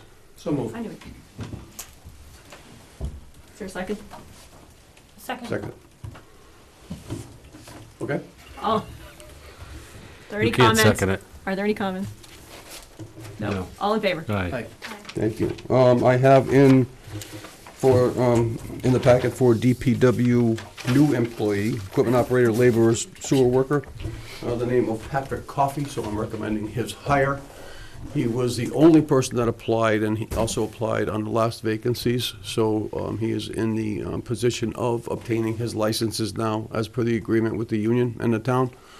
So once he passes his drug screen, pre-employment physical, and obtains the DOT card, I'd like to move to hire him. Can I? You vouch for him? Yes, I will. He's been a contractor for the town in the past. He has plowed for me. So he's familiar with the town, lives in town, and knows the routes. Good enough for me. This is what position, Gary? Equipment operator, laborer, sewer worker, Full-time? full-time. One of the 2 FTE vacancies we got? There's only one no, it's the one highway vacancy, or equipment operator. So he- Laborer, sewer, the other one is in the water department still. This, we had talked about a vacancy in the highway department. That's this position that Yes, you're it was posted. recommending? Yeah, we posted and came down, yes, sir. Okay. Well, I think can we go over this tomorrow? Sure. Okay. And he's sort of on his way. He's in progress. When was He's he in looking? progress of obtaining. He is not. I did call him and make sure that he was still interested. Okay. Told him, he does know that I'm bringing to the board tonight, so I don't know, is that gonna delay the process? Well, not necessarily. I think it's a town administrator's appointment anyway. Okay. It doesn't require the board vote. All right. When was he looking to start, Gary? Well, he's gotta go through the series of tests, Sheila, so it'll take at Oh, least. so a process. Yeah, I gotta He's make still, okay. make the appointments for the screens and the DOT. Okay. All right. So you're gonna talk to Bob about that tomorrow? Okay, all right. Rutland Heights Way is just an update, so everybody knows with that grant that actually Mr. Williams brought to my attention, that we applied for several years ago for the $900,000. So it's just an update that we are in the process with Quinn Engineering to get prices for the public bidding process, which has to be done because it is a grant. And what that will be is, the only thing that was missing on the actual Rutland Heights Way, and Mike can vouch for this, was the existing, the new one that was put in from Maple to the school property. The structures would have to be adjusted, and the finished coat of blacktop would have to be on. The rest of it is complete rehabilitation from the fence line at the Heights property all the way through the 2 schools to Main Street, which will include delineation, wetland delineation, full reclamation for the existing surfaces, new structures, and granite curbing that goes all the way up. Now, since that's part of the school lease, I believe, I think we'd have to go through the school to get that permission, I think. That would have to go through legal. But that was the whole spiel for that. That $900,000 was to go from Maple through the Heights, to the schools, to Maine. So that's just an update of what we have to go through, and let you know that they're working on it. So can I ask you a question? Sure. Because this, much as I wish this were money in a safe, like in Harry Potter, it's actually on the bond bill, right? Yeah. Okay. Do you think, and this is total hypothetical opinion question, do you think we would be better served, and Skip hold, he's just gonna give him, in pursuing possibly naming this way as a street so that we could use Chapter 90 money? Because I'm Yes. concerned that we're not gonna get bond bill access if the town can't show that it's gonna sort of pony up on its own as well. It's kind of a matching situation.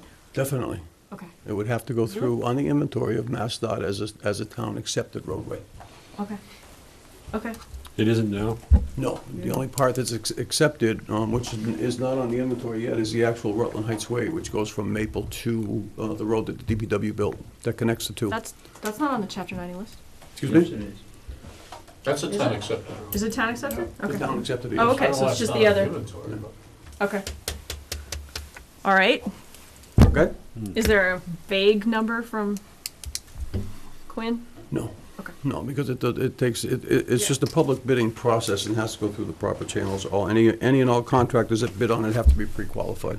And that's just, for the road, that's not gonna touch sidewalks or anything, correct? That's. There'll be new sidewalks from the end of the Heights property, which exists now, Right. straight all the way through the school property to Maine. Okay, so it would include sidewalks also? Yeah. Okay. Yeah. We allowed for sidewalk room when we built the road in between that connects the two, and now we just have to add to that. Okay. Okay? Thank And that you. includes the top coat of Rutland Heights Way. Correct, Gary? Yes, sir. Thank you, Gary. And pretty much the same thing for Maple Ave, and that's a complete street process, which is supposed to start in April of 19. I do have the architect looking at that, as well as delineation. Somebody messed with my papers out in the hallway. Bob. So anyway, we've got, on the sidewalks, we've got Ecotech that have to do the wetland delineation, Jarvis Land Survey to survey the sidewalk route. We have Nault Architects that are gonna help us with the bidding documents and processes, because again, it has to go through the grant process. We have Johnson Structural Engineering, which has to design a new retaining wall at the bridge. And I don't know if most of you folks know what the bridge is, but that's the raised sidewalk with the railing on Maple Ave, because that has to be taken down and retained. And obviously Quinn Engineering's doing all the plans and engineers. It has to all be in shovel-ready format before we get approved to get to the next step. And by shovel-ready, the only thing we need is a set of plans to follow, which is the same case for the Heights. That, once that's considered shovel-ready with the plans, then we can tap into that 900,000. And I know you had said, I think when we talked about the sidewalks for Maple Ave, maybe a month or so ago, that it was 12 to 18 months out, and it was supposed to start last year. That's why you say it probably has an April 2019. No, according to, we are in Tier 3 of complete streets, and the estimated construction start date is April of 19. Okay. And do you feel like that's a realistic I do, estimate? as long as we can, As we as meet long our as, end. as long as Mr. Buckley can move forward with this, you'll be all set. I'll do my best. Yes, you will. So, and I've told them, just so Joe knows, that I'm not just gonna be kept out of the loop in this, because this is just something that we started quite a while ago, so. No, thank you. But I hope, I hope to get it done. The town certainly needs it. Yeah. And the other thing I have is a couple of things about Sharnock. We're getting calls from residents of Sharnock Hill that they're looking for a truck restriction, which we've talked about before on that road. It's not marked with traffic markings except for the new bridge. Never has been. The intent was never to have it marked. If there's going to be a truck restriction, then it would have to come through others, or the board or police department, and not the DPW. The question that Ms. Steele brought up to me was the condition of the bridges or structures on that road. Obviously, everybody knows that the bridge over the Ware River, the east branch of the Ware River, is complete and was built very well and can handle pretty much anything that goes down there. The other question was the culvert tunnel, if you will, that goes over the rail trail. So you know that's a 10-foot span, so it's not classified as a bridge. And so there's no weight restriction on it. If somebody wanted to get one put on it or ask about it, we'd have to pay to find that out.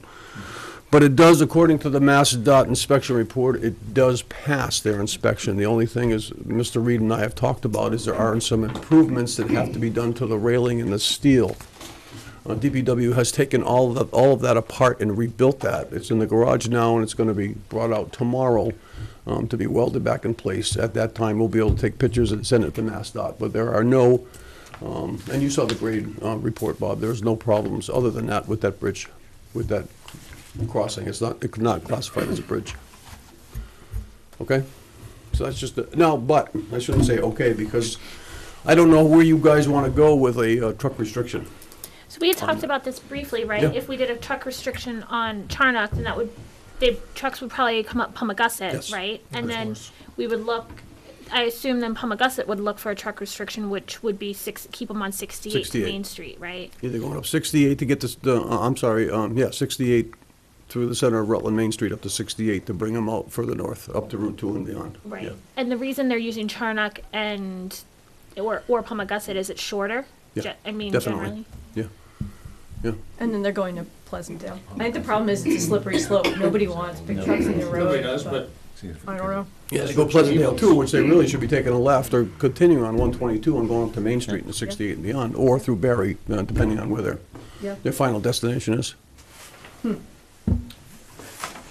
Is Route 49, where is it? They stopped, Dick, as you know, that's supposed to go on the border, but I do have it. I got the Podunk and Sturbridge, so I'm happy with that. I know it. You're lucky. bring it on. It's supposed to go right through my living room. Yep. So, You've been waiting all this time, right? Just in time. Does anyone have any questions for Gary? I just don't know where you want to go with it, as far as I don't truck either. restriction. It doesn't sound right to me. I'd rather not have them on Palmagussit. I think we have multiple questions. Some of the problem is the fact that a lot of the truck traffic is coming because of local construction. It's not all trucks that are coming down from Route 2. It is construction that's here in town or close by. So are we going to work with it from another direction? Maybe ban Jake brakes, or I'm not sure how to go about this. And do we just do Charnock? How frustrating would it be if you lived in any other part of the community that endures similar issues with truck traffic if we're piecemeal kind of throwing darts at, well, here you go, no trucks here, no trucks Oh, yeah, here. you'll I find don't it. know. That'll The be other the first question place, is, then it'll go to is there that much Palmagussit, then truck it's gonna go to traffic on it? Glenwood and Wachusett. And then it's gonna be, Yeah. and those are the only north-south routes, That's right. so. So I guess the answer is we don't know tonight. Did you have a The strong feeling? road meets all the specs. I mean, there's no reason why trucks can't, but I understand people's I concerns. do too. And if they're traveling too fast and they're taking an S-curve too short because of the length of them, then it's gotta be dealt with, but it's not, All right. It goes back to the police department. well, yeah, but, yes. From the DPW standpoint, it's not of major concern. You said the road meets everything. Yeah, the road is, actually now that it's been paved from Maine to Woodside and beyond, because of the rail trail, the other half of the road is in pretty good shape. It does need some more attention up on the Intervale side of it, but that's, with the funds that are available from Chapter 90, that's off in the future. Thank you. Good. Okay, so a small crowd has stuck with us, and it's 7:45, and I think I need Mike Sullivan to block the door, but this will be quick. Lock the Well, I've got, Oh, Gary, you have actually, I've not got a been. lot of stuff here for Bob that I'm not gonna talk about tonight, because it also. I think if the meeting's not closed, I think that's a violation. You're in violation, yeah, I think you're right. Apparently, I'll talk about this other stuff later, but the playground fence will be started tomorrow, so you know. Thank you. And the road acceptances, we've already talked about. We really have to get both of those done and in with, and I've got to talk to Anita about, well, somebody's got to talk to Anita about that to get the measurements for Bear Hill, so that can go in and be eligible for Chapter 90, as well as the extension for Glenwood Place. Okay. And I already told you about the roof, so that's all I got. So,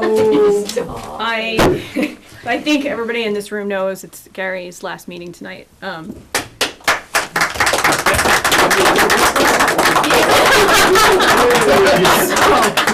So, it's a little hard for me to believe this, but Skip and I have been doing this long enough that we hired Gary, who's our first department head hire, in fact, and now we're here to see you retire, which is crazy. Gary was officially hired exactly 10 years tomorrow. And as he will readily tell you and has told us every year for 10 years, he actually wasn't our first choice. Shame on us, I don't know what we were thinking. He saw us through a decade of financial stress. In all those 10 years, it has without a doubt been the DPW budget that the town looked to time and again to absorb cuts. Sometimes they were small, sometimes they were not so small. And he and our town's DPW team kept this town running, despite the fact that it is a much bigger town even than when he started. More road miles, more sewer lines, more pump stations, more grinders, and more houses every year. And I think he has a smaller staff than when he was hired. Is that true? Today? Yes, that was my welcome to Rutland. Welcome to Rutland. Your staff is getting cut. So, you know, Gary he was what the town needed, and it was when it needed it. And well, we don't have to get. As of we don't now, have to go too crazy. I'm getting there. It's quick. We're gonna wish him fair skies and good ice for fishing this winter, and I'm gonna leave you with a quote from Bob Hope. If you watch a game, it's fun. If you play at it, it's recreation. And if you work at it, it's golf. So I think we all know what your new work is. We have some things for you, and I'm gonna have actually two board members do these two, the official citations, and I'll get the other things out. A new truck. Some gifts. Go ahead. Go ahead. Go ahead, Wayne. Go ahead, All right, you I'll go start. first. In the Commonwealth of Massachusetts, the State Senate is an official citation. Be it known that the Massachusetts Senate hereby extends its congratulations to Gary Kellaher in recognition of your dedication and service to the town of Rutland as Superintendent of the Department of Public Works. And be it further known that the Massachusetts Senate extends its best wishes for continued success, that this citation be duly signed by the President of the Senate and attested to, and a copy thereof transmitted to the Clerk of the Senate, and it is signed. All right. And I have the Massachusetts House of Representatives proclamation. The Commonwealth of Massachusetts, the House of Representatives, be it hereby known that to all that the Massachusetts House of Representatives offers its sincerest congratulations to Gary Kellaher in recognition of the joyous occasion of your retirement as Superintendent of Rutland Public Works after 10 years of dedicated service. The entire membership extends its very best wishes and expresses the hope for future good fortune and continued success in all endeavors. Given this 4th day of December 2018 at the State House, Boston, Massachusetts. And it's also signed. Well, thank you very much. All right. And then we have some small things for you. Keys to the town of Rutland. Those are on Skip.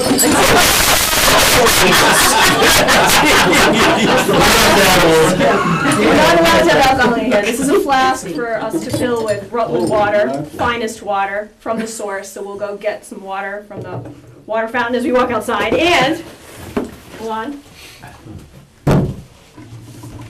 for you and your grandson.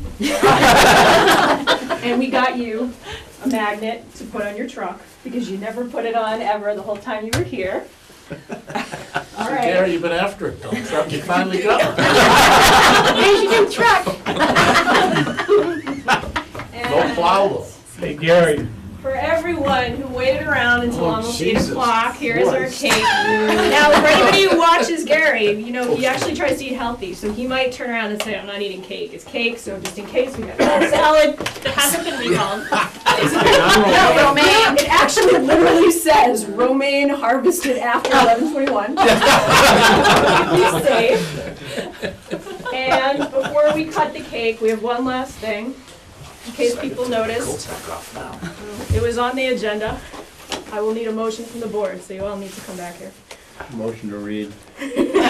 Proclamation honoring Gary Kellaher on the occasion of his retirement.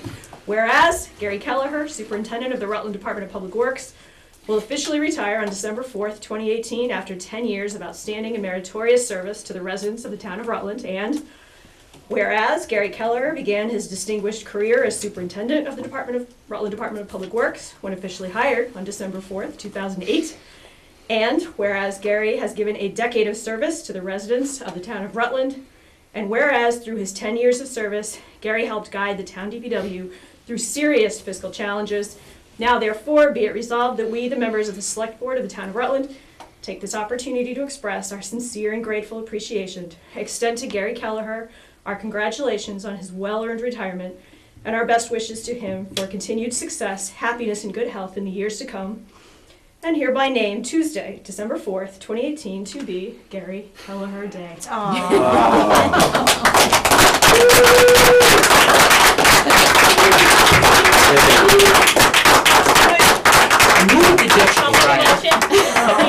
That the town accept Tuesday, December 4th, 2018 as Gary Kellaher Day. Thank you. Do I have a Second. All in favor? Aye. Unanimous? Thank you very much. Could I have a motion to adjourn so we can all enjoy cake? Well, Does I anyone- would like to, before Who'd you like to do, speak? Sheila, this really means a lot to me, and I think all of you know, especially you folks that have been on the board for so many years, and especially all fellow employees, how much this town has meant to me. So, this has been my home, and you can ask my people that live in my house, that I actually spent more time here than I have there, but I want everybody to know that when I was hired, I've always considered myself to be a loyal, faithful dog, as I've described fellow employees. I tell the department heads all the time how much that we have all worked together since all of us started here. So I really do appreciate this town. I was honored to have served you. The residents have been great. Even Mr. Sherman's been okay from time to time. So, to all the departments, all the employees, and I have to say, especially to the DPW employees who are the best, and you'll find that out, Mr. Buckley, that they are the best that I've seen, and there's so many, and there's just so many people that help. Honestly, Rebecca's here, it's all about Becky, and what she does in the town hall, and the annex, public safety. You guys have been very supportive of our causes, and I appreciate that, and I assure you I won't forget any of this. And I want you all to know that as things come up, and Mr. Buckley, especially for you, things are gonna come up that I have started, that my name will be on, and I will be there. So when questions have to be asked and things have to be walked through, please, none of you hesitate. You too, the Abster. I thank you, really from the bottom of my heart. Thank you very much. Thank you. Thank you. All right, thank you.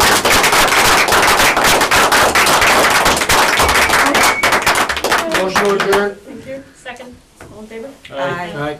Oh, Gary. When you first started.